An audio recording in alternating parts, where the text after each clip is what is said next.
Hello humans, this is Random Assault and welcome to the Random Channel. Today we're going to be continue playing Wizard's Fantasy, fucking Medieval Fantasy Rogue's Choice, Chapter 12, Hero's Reward. We already finished this, by the way. This is just the best choices of this chapter.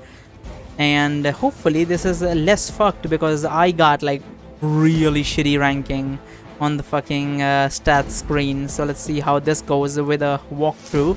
As usual, there's a link in the description to the walkthrough itself, not written by me. Let me just emphasize that. There's also a link to the background music you're listening to. There always is. I always fail to mention everything. There is always is a link in the description. Always check the description. But anyhow, let us begin. Here we have our first choice. We chose Kriya Stole It, which was the best option. You can also choose the Amulet is an illusion, which is just going to give us an achievement, but that is retarded. So let's go for Kriya Stole It. Kriya, you think? I said that, yeah, I think this is the one we chose last time, didn't it? Yeah. This is the one we chose last time. We already read all this, so let's continue. So in this one, I went with I Outwitted Thog. That just dropped my morale, and any other one would have dropped my morale as well. We can also go with My Blade is Enchanted with Righteousness, but that would not give me as much. That would not give me as much the morale. The best way one would be at least one of the gods favored me. At least one of the gods favored me, you say. Avis gives you a half smile, a curious smile. Really, which one? Oh, you say stalling. Having not expected her to drill into this more. Only a few options are at the top of your mind. What do you say? She would know about Aletheia anyway if he said Aletheia, but the correct choice in this one is Oher. It was a joke that I triumph. Oher, it was a joke that I triumph, you say. Avis narrows her eyes. Are you joking now? Maybe a little, you say. You asked which one. How can I say? The gods feel no need to introduce themselves to mere mortals. If I were to take a guess, I would say Oher. None of the gods care for Oher. Oher is a god too, says Avis. It is said that the trickster has recently given such offense to others that he has gone into hiding. Yeah, that is true. Maybe it is true. I mean, I think she talked about this a little bit, I think. Edgar's father is a renegade, you think? Interesting. My point is that I doubt that Oher aided you. He's too much of a coward to meddle in the affairs of mortals, she says with a smirk. You shrug. As I said, it was only a guess. She saunters over to stand close to you, lying on your bed. In any case, it is fortunate for you that some god took interest in your welfare. Okay, so this time we actually got morale, and this is the real Avis, by the way. So it is good. It is good. Now standing beside you, Avis runs a yeah. I learned quickly. Speaking that ghost is gone. Yeah. Wait, so this is not Avis? Because when did Avis leave, by the way? Having say, yeah, this is not Avis. This is the succubus. So when did we meet the real Avis? Oh right, we met real Avis in the last time when we were talking about like how we were like when she told us about the ghost and everything. That's the real Avis. This has been the entire time the fucking the succubus. Anyhow, so this was the correct choice. We can go for I am an agent of House Rude here. That will give you the same amount of morale as does the allow me to pleasure you before I die. So let's try out the other one, because as I said, I highly doubt that any of these small choices actually affect the story in the long run. But I'm gonna go with I'm the agent of House Rude here just to see what sort of reaction she gives later on. Let's see. I'm an agent of House Ruda here, you say. Avis's face goes blank. Unlikely. Even if you can fool the Duke and everyone else, agents of Rue can find what happened to me. No secret can be kept from the house. Yeah. Oh, it's the same thing. Okay, if we went with the pleasure option, it's just longer, and she talks about like chopping our balls off. But this is the same option we read before, but there's just like an extra text. Let me just go back, redo the last choice, just because I want on my record to be allow me to say pleasure. Yeah, she just talks about chopping balls off, and then she goes back. Wait, was this? Oh no, you just okay. The life decreases anyway. I was like, what the hell? What did my life decrease? Okay, it's the same thing, but yeah, it's the same thing. Yeah, it just continues from here somewhere. I think. Yeah, House Ruder here will learn of this. Yeah, this is the thing. Is the same choice, but you just get extra text if you go for allow me to pleasure you before I die. So in this choice we made the best choice, which was she's the succubus you met earlier, but we can get achievements if we go for the last two choices. This one just redirects you. Egres possessed Avis, so I might as well get the achievement while I'm at it. Interesting hypothesis. An interesting hypothesis, my dear reader. Yet is there any real evidence, or is it just fun to think that? Agra was possessing Avis, you think? The lovemaking coupled with strangling and death threats, who else could it be? Sure, the humor was dark, but you have come to expect this from Agra, and she is a pervert, you think? I don't think she is, to be honest with you. I'm not sure. I mean, kinda is, I don't know. You know that from your earlier encounter with Anne. Besides, what would be more amusing for the trickster godling possessing a priestess of rival god and having her priestess seduce her champion, which is wrong because Agrab never goes near other gods. Fucking priests or whatever. So this choice was fundamentally wrong, but I just did this so that I can get the achievement. I don't really chase for achievements, but I might as well get it since I can get it and some extra text to read as well. But of course, it wouldn't be funny to merely reward a champion. No, she would have to make it equal parts pleasure and terror. Taking a deep breath to calm your rising indignation, you try to remember your earlier encounter with Avis. Did she wear an amulet? A holy symbol? You don't remember one. She had been all over you, with only her dress covering her chest. You should have felt the heavy metal against you, although you weren't exactly thinking about her accessories at the time. Still, if you go by what you recall, you say she didn't have any holy symbols on you at all. You suppose Agra could possess Avis by another means. You think on that for a moment, but you decide that your hypothesis is only becoming more complicated, and frankly, the whole thing is becoming a stretch. Certainly, there is a simpler explanation. What do you suppose? So yeah, this is just the achievement and some extra text, and we're gonna go with she is the succubus you met earlier, which was the correct option. We went with magic, what does it do, which gives us 1 morale, and this is mostly the correct option. Doesn't really matter if you go for anything else, but I can go for Alethea's faithful are generous with their tethys, which get us extra text, so might as well get the extra text. Alethea's faithful are generous with their tethys, you say in a voice of awe as you stare at the gem.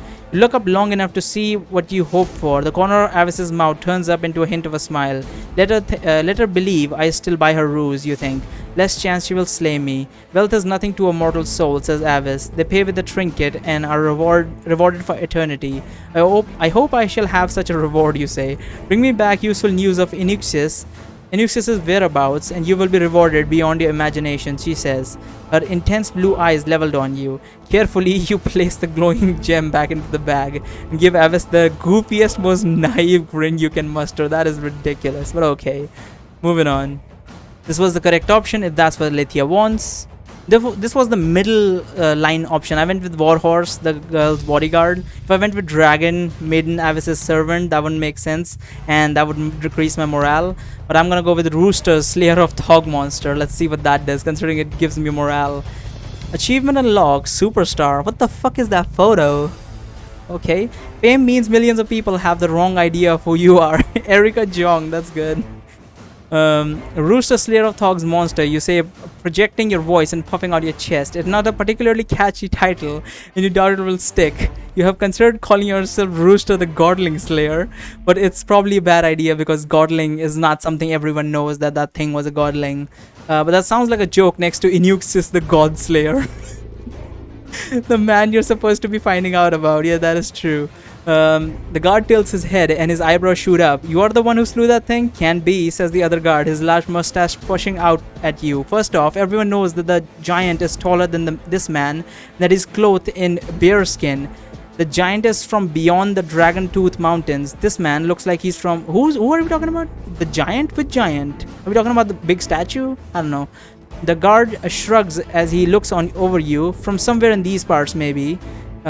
First of all, I'm plenty tall, you say, drawing yourself to your full height. Second, I'm from Windborn, not the north, and I have no idea why anyone's saying otherwise. Third, there is no third, except to say that I'm that man, since you were asking. The first guard points at the sword at your side. I heard it had been a holy blade that slew the beast. I call that Thog's Bane, you say, patting the ornate hilt, hoping the paladin's weapon does not smite you for touching it. Since losing Agra, you had only touched the sheath. You feel nothing from the hilt, except perhaps a faint vibration that likely your imagination. Yeah, it's probably not a good idea to wield that sword right now, just in case that sword spirit decides to fucking kill us. The whispers and rumors from people in line behind you, as well as one man's skeptical voice. That is him? Looking back, you see uncertainty, but also a few smiles. You wave and then you turn back to the guards. The mustache guard looks at Phobe. Is this so? He asks her. She shrugs. I'm his escort. The mustache guard's man frowns deeply. What does that mean? Both guards turn their eyes to you, their bodies tensing, the other way around. You quickly say, I'm to protect Lady Phoebe as she takes a tour of this fine city.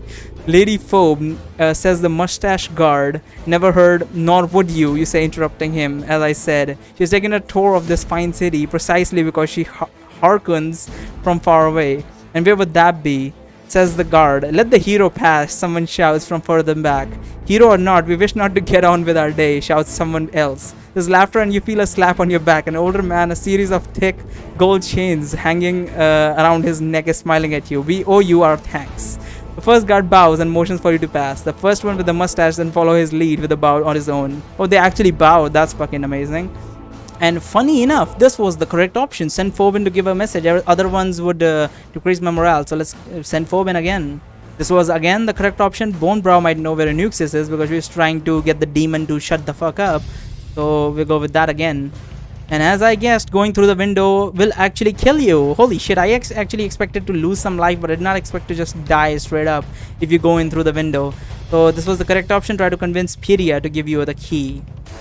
Let's see how this goes with the walkthrough instead of the bullshit that I went with. I'm here to ask you a favor, but instead the best choice is to see you, of course. To see you, of course, you say. Having already lied about missing her, you see no reason to stop now. She harums and crosses her arms, but you see a sparkle in her eyes. After what we shared together, you say, drawing closer to her, how could I stay away? In the day, you were always in my thoughts, and as I slept, you were there in my dreams. Priya uncrosses her arms. Color is coming to her cheeks. She's really that easy, huh? She was giving such a hard time last time. I don't believe you, she says, but her tone is uncertain. This seems to be working. Please, you say, putting your hands on her shoulder, slowly sliding them up to her neck. I've yearned for the touch of your skin. Her breathing is quickening. She takes a furtive look into your eyes, then down again. One kiss for me, you ask. I think about you all the time. One kiss for me. That's fucking hilarious the way he put it, but okay. You lift her chin and you gently pull her close. Your lips touch. She has very voluptuous lips, not leaps. Maybe you do miss her. To your surprise, she kisses you first. You kiss her back, trying not to worry that you have been too lucky in love as of late. Yeah, I wouldn't say lucky. The first one was lucky. This one is okay. The first one was lucky with Anne. And the second one was fucked with the demon bitch. And this one is just deceiving her essentially. But anyhow. You kiss her back, trying not to worry that you have been too lucky in love as of late, and that there will be some unpleasant recompense to balance the scales. She kisses very sensually, unhurried. It is nice. Abruptly, she pushes you away, takes a step down the stairs. Kissing you sober is even better, you say with a smile. She smiles back, but then appears to suppress it. What else do you want? She asks, looking up at you, her eyes sad. You did not risk coming here in broad daylight only to steal a kiss. The Bonebrow likely to be coming and time short. You suppose you better lay down your hand. I do need a favor. You say. Anger flashes in her eyes. Oh, she knows that we didn't come here for just her. She turns from you, walks down the stairs. Yeah, we already read all this. So this one we went with the worst option, which was maybe we can try for something more memorable now. We should go for yet it was such a deep impression, which is the correct option. Let's see what that does. Morale +1. Yet it was such a deep impression because we kind of forgot about it. You say with a mischievous smile. Her eyes widen for a moment. She shakes her head in disbelief. I can't decide which is bigger, your nerve or your delusion. Well, I have nerve enough to ask you this. Now that you have been with a human, can you ever go back to an elf?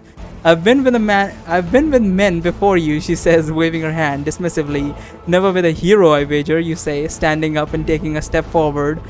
Step towards her while offering your most roguish smile. You expect me to believe you went from thief to hero within a few days. Yeah, the news wouldn't have traveled this fast. She says, her voice uncertain, her eyes watchful. We should probably show her our blade, and not in a sexual way. I'm talking about the fucking blade of like Aletheia or whatever.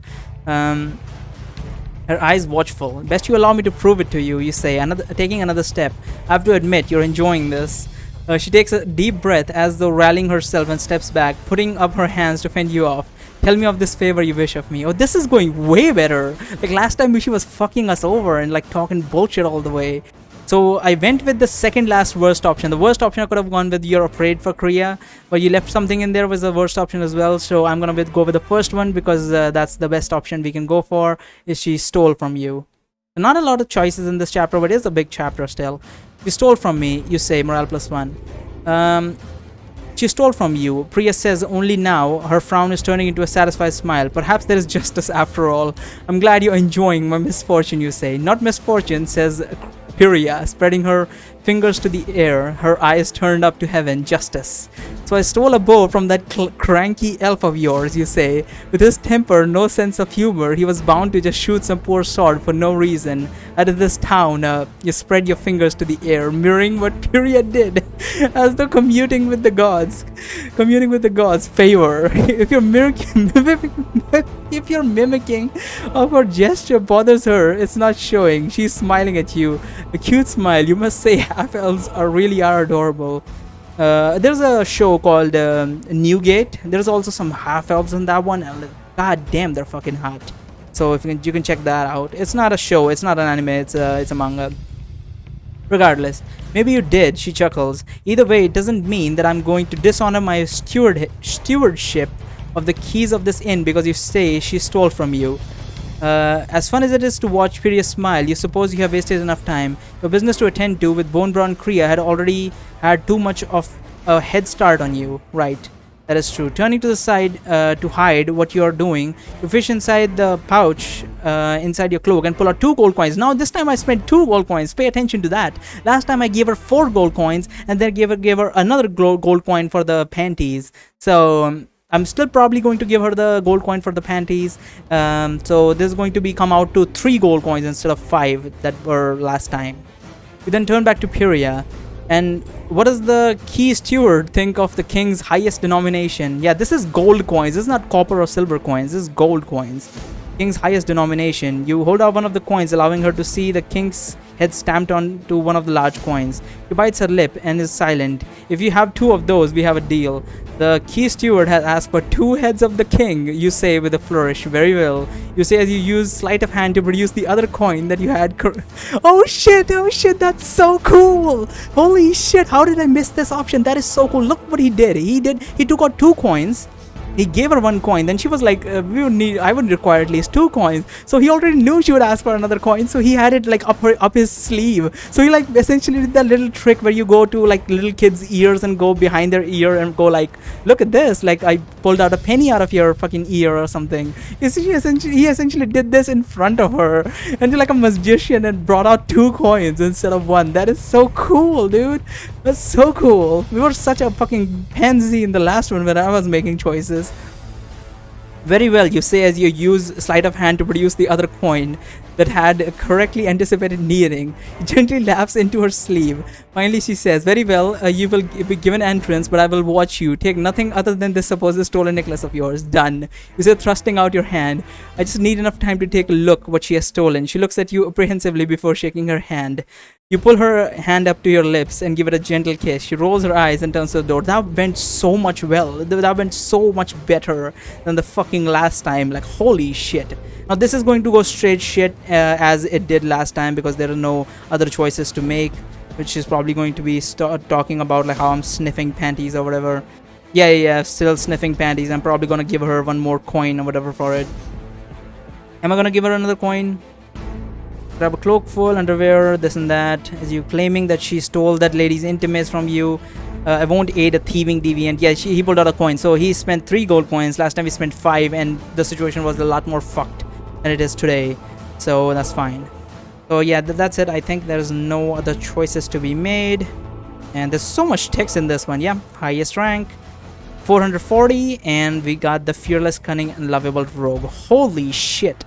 That chapter went so much better when I had the walkthrough. When I was making the decisions, I was choosing the worst fucking options. I still chose some good options at the start of this and like some medium options at the middle of this. But other than that, every single option has been just the jack shit, absolute trash. It's a good thing that there were not many, options in this chapter. Otherwise, I would have killed myself 10 times over at this point.